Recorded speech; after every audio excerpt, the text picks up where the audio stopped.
ಪ್ರಿಯ ಸ್ನೇಹಿತರೆ, ಸ್ವಾಗತ. ಆ ಟಚಿಂಗ್ ಸ್ಟೋರೀಸ್ ಯೂಟ್ಯೂಬ್ ಕನ್ನಡ ಚಾನೆಲ್ಗೆ ಸ್ವಾಗತ. ನಾನು ನರ್ತರೆಡ್ಡಿ ಪಾಟೀಲ್. ಬನ್ನಿ ಇವತ್ತು ಒಳ್ಳೆಯದನ್ನ ಕಲಿಯೋಣ. The art of the father. The art of the father the art of the father is the masterpiece of the nature ಅಂತ ಹೇಳ್ತಾರೆ. Art of the father is the masterpiece of the nature ಅಂತ ಹೇಳ್ತಾರೆ. ಹಂಗಂದ್ರೆ ತಂದೆಯವರ ಹೃದಯ ಈ ಪ್ರಕೃತಿಯ ಅದ್ಭುತ ಸೃಷ್ಟಿಗಳಲ್ಲಿ ಇದೊಂದು ತಂದೆಯ ಹೃದಯವು ಒಂದು ಅಂತ. ತಂದೆಯ ಹೃದಯ ಮಕ್ಕಳಿಗಾಗಿ ಮಿಡಿತದೆ ಎನ್ನುವ ಒಂದು ಭಾವನೆಯೊಂದಿಗೆ ಈ ಕೊಟೇಶನ್ ನೊಂದಿಗೆ ಇಂದಿನ ಒಂದು ಕಥೆಯನ್ನ, ಈ ಒಂದು ಲೈವ್ ಅನ್ನ ಪ್ರಾರಂಭಿಸೋಣ. ಪ್ರಿಯ ಸ್ನೇಹಿತರೆ, ಹೀಗೆ ಈ ತಂದೆಯರ ದಿನಾಚರಣೆ ವಿಶೇಷವಾಗಿರೋದ್ರಿಂದ ಈ ತಂದೆಯ ಕುರಿತಾಗಿ ಒಂದು ನನಗೆ ಅತ್ಯಂತ ಹೃದಯ ಸ್ಪರ್ಶಿಯಾಗಿರ್ತಕ್ಕಂಥ, ನನ್ನನ್ನು ಬಹಳ ಕಾಡಿರ್ತಕ್ಕಂಥ ಒಂದು ಕಥೆಯನ್ನು ನಿಮ್ಮ ಮುಂದೆ ಹಂಚಿಕೊಳ್ಬೇಕು ಅಂತ ಬಂದಿದ್ದೇನೆ. ಈ ಕಥೆ ಈಗ ಪ್ರಾರಂಭವಾಗ್ತದೆ. ನಾಗಪ್ಪ ಎನ್ನುವ ಒಬ್ಬ ವ್ಯಕ್ತಿ ಇರ್ತಾನೆ. ನಾಗಪ್ಪನಿಗೆ ಅತ್ಯಂತ ಜಮೀನು, 15 ಎಕರೆ ಜಮೀನು ಇರುತ್ತೆ. ಮದುವೆಯಾದ ನಂತರದಲ್ಲಿ ಆ ನಾಗಪ್ಪನಿಗೆ ಗಂಗಮ್ಮ ಅಂತ ಸೇರ್ಕೊಳ್ತಾಳೆ. ಇಬ್ಬರು ಸಂಸಾರದಲ್ಲಿ 3 ಮಕ್ಕಳು ಆಗ್ತವೆ. ಮಕ್ಕಳು ವಿದ್ಯಾಭ್ಯಾಸದಲ್ಲಿ ಅತ್ಯಂತ ಮುಂದಿರ್ತವೆ. ಆ 3 ಮಕ್ಕಳು ಗಂಡು ಮಕ್ಕಳು ಇರ್ತವೆ. ಬಹಳ ಖುಷಿ ಪಡ್ತಿರ್ತಾರೆ.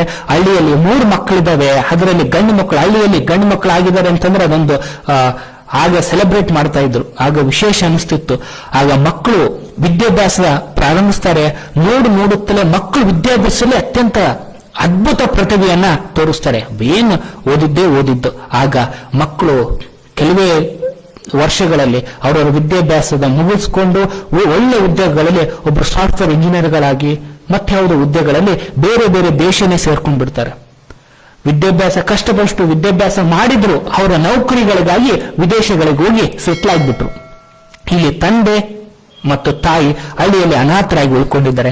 ಮಕ್ಕಳ ಜೊತೆ ಮೊಮ್ಮಕ್ಕಳ ಜೊತೆ ಆಟ ಆಡ್ಬೇಕು ಅಂತಿದೆ, ಆದ್ರೆ ಆ ಮಕ್ಕಳು ಸಿಗ್ತಾ ಇಲ್ಲ. ಆದ್ರೆ ಮೊಮ್ಮಕ್ಕಳಂತೂ ಕನಸಾಗ್ಬಿಟ್ಟಿದ್ದಾರೆ. ಮೊಮ್ಮಕ್ಕಳ ಪರಿಚಯ ಕೂಡ ಇಲ್ಲದಂತಾಗಿದೆ. ಎಲ್ಲೋ ವಿದೇಶದಲ್ಲಿ ಇದ್ದಾರೆ. ಯಾವಾಗಲೂ ವರ್ಷಕ್ಕೋ ಹಾಗೋ ಹೀಗೋ 2 ವರ್ಷಕ್ಕೆ ಒಂದ್ಸಾರಿ ಬರ್ತಾರೆ. ಬಂದ್ರು ಕೂಡ 3 ದಿನ 4 ದಿನದಲ್ಲಿ ಇಲ್ಲೊಂದಿನ ಅಲ್ಲೊಂದಿನ, ಆ ಕಡೆ ಹೆಂಡತಿ ಮನೆಗೆ ಒಂದಿನ, ಈ ಕಡೆ ಹೆಂಡತಿ ಮನೆಗೆ ಒಂದಿನ, ಅಥವಾ ತಂದೆಯ ಮನೆಗೆ ಒಂದಿನ ಅನ್ನೋದ್ರೊಳಗೆ ದಿನಗಳು ಮುಗಿದು ಮತ್ತೆ ಟಾಟಾ ಬಾಯ್ ಬಾಯ್ ಅಂತ ಫ್ಲೈಟ್ ಹತ್ತಿ ಹೋಗ್ಬಿಡ್ತಾರೆ. ಆದರೆ ಇಲ್ಲಿ ದಿನಗಳೆದಂತೆ ಆಕೆ ನಾಗಪ್ಪನ ಹೆಂಡತಿ ಕೂಡ ಅನಾರೋಗ್ಯದಿಂದ ಮರಣ ಹೊಂದಿದ್ಲು. ಆದ್ರೆ ಆ ತಾಯಿಯ ಒಂದು ಕೊನೆಯ ಅಂತಿಮ ಸಂಸ್ಕಾರಕ್ಕೂ ಕೂಡ ಮಕ್ಕಳು ಬರಲಿಲ್ಲ. ಯಾಕಂದ್ರೆ ವಿದೇಶದಲ್ಲಿದ್ರು, ಅಲ್ಲಿವರೆಗೂ ಇಲ್ಲಿ ಯಾರು ನೋಡ್ಕೊಳ್ತಾರೆ ಅಂತೇಳಿ ಆ ಒಂದು ಕೊನೆಯ ಕಾರ್ಯಕ್ಕೂ ಕೂಡ ಮಕ್ಕಳು ಬರಲಿಲ್ಲ.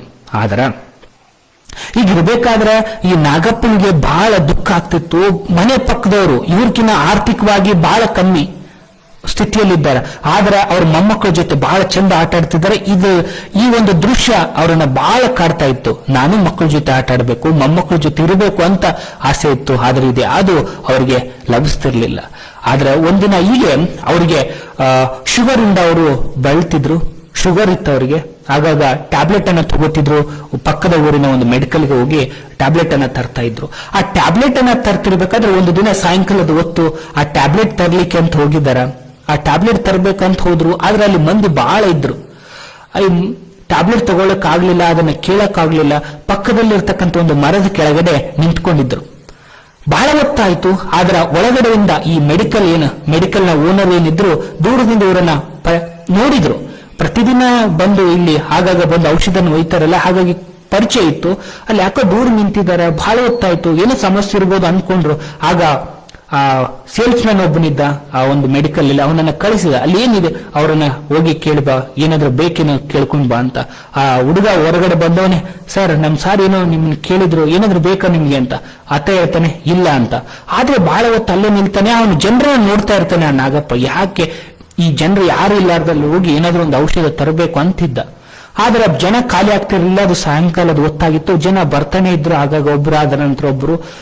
ಆದ್ರೆ ಓನರ್ಗೆ ಯಾಕೋ ತಡ್ಕೊಳಕ್ ಆಗ್ಲಿಲ್ಲ. ಒಳಗಡೆ ಕುಂತು ಮೆಡಿಕಲ್ ಓನರ್ಗೆ ಹೊರಗಡೆ ಬಂದ. ಮಾಲೀಕ್ ಹೊರಗಡೆ ಬಂದು ಅವರನ್ನ, ಏನ್ರಿ ಏನ್ ಬೇಕಾಗಿತ್ತು, ಬಹಳ ಹೊತ್ತಿಲ್ಲಿ ನಿಂತಿರಿ, ಏನಾದ್ರು ಪ್ರಾಬ್ಲಮ್ ಅದೇನು, ಏನಾದ್ರು ಬೇಕಿತ್ತಾ, ಯಾವ್ದಾದ್ರು ಟ್ಯಾಬ್ಲೆಟ್ ಏನಾದ್ರು ಬೇಕಿತ್ತಾ ಹೇಳ್ರಿ ಅಂತ.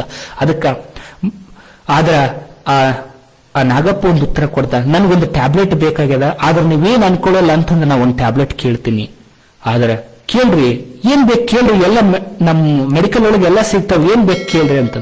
ಅದಕ್ಕೆ ಕೇಳ್ತಾನ. ಬಹಳ ಜನ ಇದ್ರು. ಆ ಜನದೊಳಗೆ ಬಂದು ಅದು ಆ ಟ್ಯಾಬ್ಲೆಟ್ ಅನ್ನು ಕೇಳಕ್ ನನಗೆ ಮುಜುಗರ ಆಗಿತ್ತು. ಅದಕ್ಕೆ ನಾ ಕೇಳಿಲ್ಲ. ಅದಕ್ಕ ಮಾಲೀಕ್ ಹೇಳ್ತಾನೆ, ಮೆಡಿಕಲ್ ಮಾಲೀಕ್ ಹೇಳ್ತಾನ, ಇಲ್ಲಿ ಎಲ್ಲ ರೋಗಗಳು ಓಪನ್ ಆಗದವಪ್ಪ, ಎಲ್ಲ ರೋಗಗಳು ಎಲ್ಲರೂ ಔಷಧಿ ತಗೋತಾರೆ, ಇದರಲ್ಲಿ ಭೇದ ಭಾವ ಏನಿಲ್ಲ, ಎಂತ ಟ್ಯಾಬ್ಲೆಟ್ ಬೇಕೋ ಅದು ಹೇಳ್ರಿ ನಾ ಕೊಡ್ತೀನಿ ಅಂತ. ಅದಕ್ಕ ಮಾಲೀಕ ಈ ರೀತಿ ಹೇಳಿದಾಗ ನಾಗಪ್ಪ ಹೇಳ್ತಾನ, ನೋಡ್ರಿ ನನಗಂತೂ ವಯಸ್ಸಾಗ್ಯದ, ಮಕ್ಕಳು ಬಹಳ ದೂರ ಅದಾವ, ಮಕ್ಕಳ ಜೊತೆ ಆಟ ಆಡ್ಬೇಕು ಅನ್ಸುತ್ತ, ಆದ್ರೆ ನನಗ ಆ ಅವಕಾಶ ಇಲ್ಲ. ಆದ್ರೆ ಆ ಮಕ್ಕಳು ಯಾವಾಗ್ಲೂ ನನಗೆ ನೆನಪು ಬರ್ತಿದ್ರ, ಮಕ್ಕಳು ಎಲ್ಲೆಲ್ಲೂ ವಿದೇಶದಲ್ಲಿ ಸೆಟ್ಲ್ ಆಗ್ಯಾರ, ಆ ಮಕ್ಕಳನ್ನ ಮರಿತಕ್ಕಂತ ಯಾವ್ದಾದ್ರು ಟ್ಯಾಬ್ಲೆಟ್ ಇದ್ರೆ ನನಗೆ ಕೊಡ್ತೀರಾ ಅಂತ ಕೇಳಿದ್ರು. ಯಾವಾಗ ಈ ಮಕ್ಕಳನ್ನ ಮರಿಯುವಂತ ಟ್ಯಾಬ್ಲೆಟ್ ಕೇಳಿದ್ನು, ಆಗ ಮೆಡಿಕಲ್ ಮಾಲೀಕನಿಗೆ ಬಹಳ ದುಃಖ ಅನಿಸ್ತು. ಆಗ ಕಣ್ಣೀರ ಧಾರೆ ಹರಿದು ಬಂತು. ಆಗ ಮೆಡಿಕಲ್ ಮಾಲೀಕ ದೇವ್ರ ಹತ್ರ ಬೇಡ್ಕೊಳ್ತಾನ, ದೇವ್ರೆ ನಾ ಮೆಡಿಕಲ್ ಇಟ್ಟಿದ್ದೀನಿ ನಿಜ, ನಾ ಔಷಧಿಗಳನ್ನು ಮಾರ್ತೀನಿ ನಿಜ, ಆದ್ರೆ ಲಾಭಾಂಶ ನಾನು ನೋಡ್ತೀನಿ, ಆದ್ರ ಎಂತೆಂತ ಟ್ಯಾಬ್ಲೆಟ್ ಮಾಡಿದ್ರು ನನಗೆ ಯಾವಾಗ್ಲೂ ಬೇಜಾರು ಅನ್ಸಿಲ್ಲ. ಆದ್ರೆ ಇವತ್ತು ಈ ವ್ಯಕ್ತಿ ಬಂದು ಈ ಮಕ್ಕಳ ಮರಿತಕ್ಕಂಥ ಟ್ಯಾಬ್ಲೆಟ್ ನನಗೆ ಕೊಡ್ರಿ ಅಂತ ಕೇಳ್ತಾ ನೋಡು, ಅವಾಗ ನನಗೆ ಬಹಳ ದುಃಖ ಅನಿಸ್ತದ. ದೇವ್ರೆ ನಾನು ಟ್ಯಾಬ್ಲೆಟ್ ಮಾರ್ಬೇಕಂತಿದ್ದೀನಿ, ಆದ್ರೆ ನನ್ನ ಜೀವನದೊಳಗ ನನ್ನ ಉಸಿರಿರೋವರೆಗ ಈ ಮಕ್ಕಳನ್ನ ಮಾರ್ತಕ್ಕಂಥ ಟ್ಯಾಬ್ಲೆಟ್ ಮಾರೋ ಪರಿಸ್ಥಿತಿ ನನಗೆ ತರಬೇಡ ದೇವ್ರೆ ಅಂತ ಬೇಡ್ಕೊಂಡ. ಪ್ರಿಯ ಸ್ನೇಹಿತರೆ, ಕತೆ ಇಲ್ಲಿಗೆ ಮುಗಿತದ. ಈ ಮಕ್ಕಳನ್ನ ಮರಿತಕ್ಕಂಥ ಟ್ಯಾಬ್ಲೆಟ್ ತಂದೆ ತಾಯಿಗಳು ಅದೆಷ್ಟೋ ತಂದೆ ತಾಯಿಗಳು ಕೇಳ್ತಾ ಇದ್ದಾರ, ಅದರ ಅವಶ್ಯಕತೆ ಇದೆ ಅನ್ಸುತ್ತ. ಆದ್ರೆ ನಾನು ಈ ಇತ್ತೀಚೆಗೆ ಒಂದು ಕತೆ, ಈ ಕಥೆಯನ್ನು ಓದಿದಾಗ ನನಗನಿಸ್ತು, ನಾನು ಕೂಡ ನಮ್ಮ ಗೆಳೆಯ ಒಬ್ಬ ಗಂಗಾಧರ್ ಅಂತ ನನ್ನ ಗೆಳೆಯಿದ್ದಾನೆ. ಅವರು ರಾಯಚೂರಿನ ಎಸ್ ಪಿ ಗ್ರೌಂಡ್ ಏನಿದೆ ಆ ಒಂದು ಪ್ರೆಮೈಸಸ್ ಅಲ್ಲಿ ಒಂದು ಹಿರಿಯ ನಾಗರಿಕರ ಸಹಾಯವಾಣಿ ಅಂತಿದೆ. ಆ ಆಫೀಸಲ್ಲಿ ಆಗಾಗ ಹೋಗ್ತಾ ಇರ್ತೀನಿ ಅವನನ್ನು ಭೇಟಿ ಆಗ್ಲಿಕ್ಕೆ. ಅಲ್ಲಿ ವಾರಕ್ಕೊಂದ್ಸರಿ ಸೆಷನ್ ನಡೀತಿರ್ತಾವ. ಆ ಸೆಷನ್ ನೋಡ್ಬೇಕಾದ್ರ ಬಹಳ ವಿದ್ಯಾವಂತರು, ಅತ್ಯಂತ ಹೈ ಕ್ವಾಲಿಫೈಡ್ ಎಜುಕೇಟೆಡ್ ಪೀಪಲ್ಸ್ ಏನ್ ಜನ ಇದಾರೆ, ಪ್ರೊಫೆಸರು, ಡಾಕ್ಟರ್ಗಳು, ಲಾಯರ್ಗಳು, ಬೇರೆ ಏನೆಂತ ಪ್ರೊಫೆಷನ್ಸ್ ಇದಾವ ಎಲ್ಲ ಪ್ರೊಫೆಷನ್ದವರು ಅಲ್ಲಿ ಬರ್ತಾರ. ಆದ್ರ ಆ ಮಕ್ಕಳನ್ನ ಸರಿಯಾಗಿ ಮಕ್ಕಳು ತಂದೆ ತಾಯಿಗಳನ್ನ ಸರಿಯಾಗಿ ನೋಡ್ಕೊಳ್ತಿರೋದಿಲ್ಲ. ಆ ತಂದೆ ತಾಯಿಗಳು ಕಂಪ್ಲೇಂಟ್ ಹಾಕಿರ್ತಾರ, ನನ್ನ ಮಕ್ಕಳನ್ನ ನನ್ನ ಸರಿ ನೋಡ್ಕೊಳ್ಳಿಕ್ಕೆ ಹೇಳ್ರಿ ಅಂತ. ಪ್ರಿಯ ಸ್ನೇಹಿತರೆ, ಇವೆಲ್ಲವೂ ನೋಡಿದಾಗ ಈ ತಂದೆ ತಾಯರ ದಿನಾಚರಣೆ ನಮ್ಗೇನು ನಮ್ಮ ಸಂಸ್ಕೃತಿಗೆ ಇದೇನು ವಿಶೇಷ ಅಂತಲ್ಲ. ನಾವೆಲ್ಲರೂ ಪ್ರತಿನಿತ್ಯ ತಂದೆ ತಾಯಿಗಳನ್ನ ಆರಾಧನೆ ಮಾಡ್ತೀವಿ. ಆದ್ರೆ ನಾವು ಕೂಡ ಎಲ್ಲೋ ಅಂತಲ್ಲಿ ಬಿಜಿ, ಈ ಮೊಬೈಲ್ಗಳು ಬಂದ ನಂತರ ಅಂತೂ ನಾವೆಲ್ಲರೂ ತುಂಬಾ ಬಿಜಿ ಆಗಿದ್ದೀವಿ. ಆದ್ರ ಸಮಯ ಸಿಕ್ಕಾಗ ಎಲ್ಲ ಬಹಳಷ್ಟು ಹೊತ್ತು ನಮ್ಮ ತಂದೆ ತಾಯಿಗಳ ಆರೈಕೆಯಲ್ಲಿ ನಾವು ಸಮಯ ಮೀಸಲಿಡೋಣ. ತಂದೆ ತಾಯಿಗಳ ಒಂದು ಪ್ರೀತಿ ವಿಶ್ವಾಸ ಅವರೇನ್ ನಮ್ಗೆ ಕೊಟ್ಟಿದ್ದಾರೆ, ಆ ಪ್ರೀತಿ ವಿಶ್ವಾಸ ಮತ್ತೆ ಅವರಿಗೆ ಮರಳಿಸೋದೇ ನಮ್ಮ ಒಂದು ಜವಾಬ್ದಾರಿ. ಅವರೇನೋ ಬ್ಯಾಂಕ್ ಡಿಪಾಸಿಟ್ ಮಾಡಿದ್ದಾರೆ, ನಮ್ಗೆ ಏನೋ ಅನಿಯಮಿತ ಒಂದು ಅನ್ಕಂಡೀಷನಲ್ ಲವ್, ಈ ನಿಯಮವಿಲ್ಲ, ನೀನ್ ಹಿಂಗೆ ಇದ್ರೆ ನಾ ಪ್ರೀತಿ ಮಾಡ್ತೀನಿ ಅಂತೇನು ಅವ್ರು ನಿಯಮ ಹಾಕಿಲ್ಲ.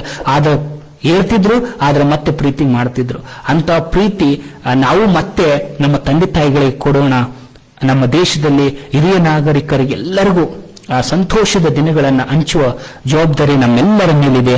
ಹಾಗಾಗಿ ಪ್ರಿಯ ಸ್ನೇಹಿತರೆ, ಈ ಅದ್ಭುತವಾಗಿರ್ತಕ್ಕಂಥ ತಂದೆಯರ ದಿನಾಚರಣೆ ಅರ್ಥಪೂರ್ಣ ಆಗಬೇಕು ಆಗಿತ್ತು ಅಂತಂದ್ರೆ ಕೇವಲ ವಾಟ್ಸಪ್ ಸ್ಟೇಟಸ್ ಇಟ್ಟ ಮುಖಾಂತರವಾಗಿ ನಾವು ತಂದೆ ತಾಯಿಗಳನ್ನ ಅಥವಾ ತಂದೆಯ ದಿನಾಚರಣೆ ಆಚರಣೆ ಮಾಡಿದ್ರೆ ಅದು ಮುಗಿಯೋದಿಲ್ಲ. ಪ್ರಾಕ್ಟಿಕಲ್ ಆಗಿ ನಮ್ಮ ತಂದೆಯನ್ನ ಗೌರವಿಸಿದಾಗ ಮಾತ್ರ ಈ ಒಂದು ದಿನಾಚರಣೆಗೆ ಅರ್ಥ ಬರ್ತದೆ. ಮತ್ತೆ ಕೊನೆಯದಾಗಿ ಒಂದು ವಿನಂತಿ, ನಿಮ್ಮ ಏರಿಯಾದಲ್ಲಿ ಯಾರಾದ್ರೂ ತಂದೆ ತಾಯಿಗಳಿಗೆ, ಹಿರಿಯ ನಾಗರಿಕರಿಗೆ, ಸೀನಿಯರ್ ಸಿಟಿಜನ್ಸ್ಗೆ ಯಾರಾದ್ರೂ ಸರಿಯಾಗಿ ನೋಡ್ಕೊಳ್ತಾ ಇಲ್ಲ, ಅವರ ಮಕ್ಕಳು ತಂದೆ ತಾಯಿಯನ್ನ ಸರಿಯಾಗಿ ನೋಡ್ಕೊಳ್ತಿಲ್ಲ ಅಂತನೋ ಕೊಡುಗು ನಿಮ್ಮನ್ನು ಕಾಡ್ತಾ ಇದ್ರೆ, ಎಲ್ಲಾದ್ರೂ ನೋಡಿದ್ರೆ ನೀವು ಹಿರಿಯ ನಾಗರಿಕರ ಸಹಾಯವಾಣಿಗೆ ಒಂದು ಫೋನ್ ನೋಡಿದೆ ಹೇಳ್ರಿ, ಇಂತಿಂತವ್ರು ಹಿಂಗ್ ಮಾಡ್ತಿದಾರ, ಅವ್ರ ಮಕ್ಕಳನ್ನು ಆ ತಂದೆ ತಾಯಿಯನ್ನ ಸರಿಯಾಗಿ ನೋಡ್ಕೊಳ್ತಾ ಇಲ್ಲ ಅಂತ ಒಂದು ಕಂಪ್ಲೇಂಟ್ ಹಾಕ್ರೆ ಸಾಕು, ಮುಂದಿಂದು ಅವ್ರು ನೋಡ್ಕೊಳ್ತಾರ. ಓಕೆ ಅಂತ ಒಂದೊಂದನ್ನ ಅನಿಸ್ತದ. ಈ ಒತ್ತಾಯದ ಪ್ರೀತಿ ಪಡಿಬೇಕು ಅನ್ನೋದಾದ್ರೆ ಬಹಳ ದುರದೃಷ್ಟ. ಈ ಒತ್ತಾಯದ ಪ್ರೀತಿ ಯಾರಿಗೂ ಬೇಕಾಗೋದಿಲ್ಲ. ತಾನಾಗೆ ಅರಳಬೇಕು. ಪ್ರೀತಿ ಅನ್ನೋದು ಕೂಡ ಹಾಗೆ. ಮಕ್ಕಳು ತಂದೆ ತಾಯಿಯನ್ನ ಬಹಳ ಇಷ್ಟಪಟ್ಟು ಪ್ರೀತಿ ಮಾಡಬೇಕು. ಆದ್ರೆ ತಂದೆ ತಾಯಿಗಳು ಒತ್ತಾಯದಿಂದ ಪ್ರೀತಿ ಎಕ್ಸ್ಪೆಕ್ಟ್ ಮಾಡೋದಿಲ್ಲ. ಅದು ಆ ರೀತಿ ಬಂದರೂ ಕೂಡ ಅದು ಬಹಳ ದಿನ ಉಳಿಯೋದಿಲ್ಲ. ನಾವು ಕೂಡ ಆ ರೀತಿ ಒತ್ತಾಯದ ಪ್ರೀತಿಗೆ ಬಲಿಗೆ ಬೀಳೋದು ಬೇಡ. ನಾವು ಸಹಜವಾಗಿ ನಮ್ಮ ಅದ್ಭುತವಾದ ಪ್ರೀತಿಯನ್ನ, ಒಂದು ಅಮೃತದ ಆ ಗಳಿಗೆಯನ್ನ, ಬಾಲ್ಯದ ನೆನಪುಗಳು, ನಮಗಾಗಿ ತ್ಯಾಗ ಮಾಡಿದ ತಂದೆ ತಾಯಿಗಳ ತ್ಯಾಗದ ನೆನಪುಗಳನ್ನ ನೋಡಿದ್ರೆ ನಾವು ಕೂಡ ನಾವು ತಂದೆ ತಾಯಿಗಳನ್ನ ಇರೋವರೆಗೂ ಪ್ರೀತಿ ಮಾಡುವ ವಿಶ್ವಾಸ, ಒಂದು ಪ್ರಬುದ್ಧತೆ, ಒಂದು ಸಂಕಲ್ಪ ನಮ್ಮಲ್ಲಿ ಸೇರ್ಕೊಳ್ತದೆ ಅನ್ನೋ ಮಾತಿನೊಂದಿಗೆ ನಮಸ್ಕಾರ. ಸರ್ವೇ ಜನೋ ಸುಖಿನೋ ಭವಂತು.